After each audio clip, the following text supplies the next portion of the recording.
Well, this is very similar to what happened on the streets of Germany in the early 1930s. This is the face of fascism in the United States. And it is directly the responsibility of this administration in the White House. I've been a Republican for 30 years, but we are the party of Abraham Lincoln and George W. Bush, Ronald Reagan. We are not the party of fascism in America, and we are going to have to reject this. We need to demand today that President Trump fire Sebastian Gorka, Steve Bannon, all the other alt-right neo-fascists in his White House. This is Breitbart News, what you are on the streets of Charlottesville. And I, as a Republican, I will remain a Republican, but I will not support fascism, and I will call for the impeachment of this president if he does not fire the neo-fascists in his White House immediately. I love that. See, now we welcome now to the show the man who said that on MSNBC, Richard Painter, who, as you know, worked in the W administration. He was an ethics advisor to that administration. And, we make a nice opening for him to try to convert him is what I'm doing here. Right, Richard?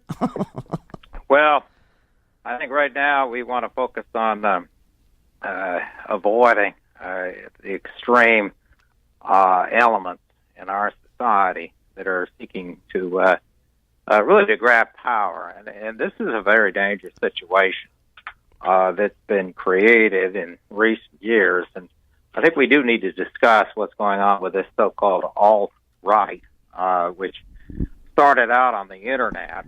And some of the apologists for the alt-right described it as just a bunch of gamers on the Internet who complain about political That is where it started. And then they moved over to it's not a dark website. It's just a crazy website called 4chan. And now they're in, Reddit. And, they organize there. They're in the game rooms. I don't know if you've ever been in one, but they're in there. And what they do is all of a sudden, they bond with you while you're playing World of Warcraft or whatever. And then all of a sudden they'll yell out the N-word to see what you say. And if exactly right. And it really is a group of people with fascist or neo-fascist tendencies.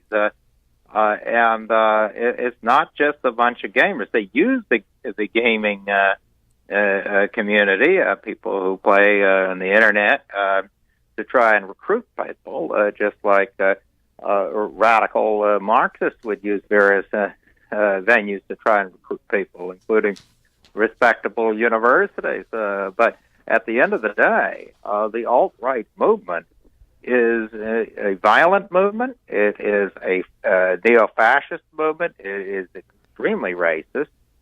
And that's what we saw in Charlottesville. And what continues to amaze me is people who are apologizing for the alt-right, saying not all of the alt-right is bad. Well, not everybody, I guess, who joined the Nazi Party was as bad as Hitler and Goebbels. But that ship has sailed, though, Richard. That ship has sailed. I think everybody in Germany who understands that they had a relative or a grandfather or a cousin that served in the Third Reich, I don't think that they're willing to say they were good people anymore. I think they're right. And the idea but the danger is saying that now, because when the ship has sailed, it's too late if you've allowed these types of people to get control of the government. And now is the time to recognize the alt-right. And anyone who would associate with the alt-right and that label as extremely dangerous, and not to try and dice and slice and say, well, the alt-right really is just a bunch of people in the gaming community. And that's what I heard someone say on the BBC with me the other day, that only a very small percentage of them are racist, and it's just not true. And it's not true. It's absolutely not true. Listen, these are people that love Nuremberg rallies, and Trump loves to be the leader of a Nuremberg rally, and he's having another one in Arizona to the point where, I've never seen this, have you, where a mayor actually asks the president of the United States not to come, not to show up? Well, I think if I were the mayor, I wouldn't want him around right now.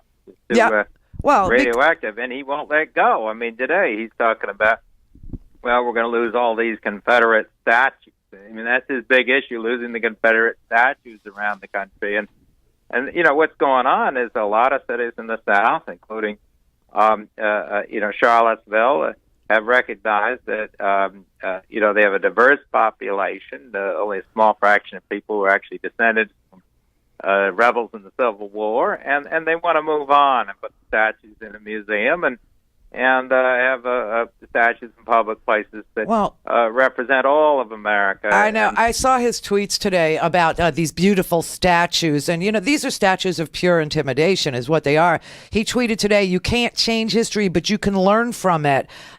Maybe he should call Frederick Douglass, because I'm sure he still has his cell phone number, right? I mean, this man has learned nothing from history. He doesn't even know historical figures. He has no idea that these monuments were put up, in the 20s and then again in the 60s as a way to tell African Americans, especially in the South, the white man is still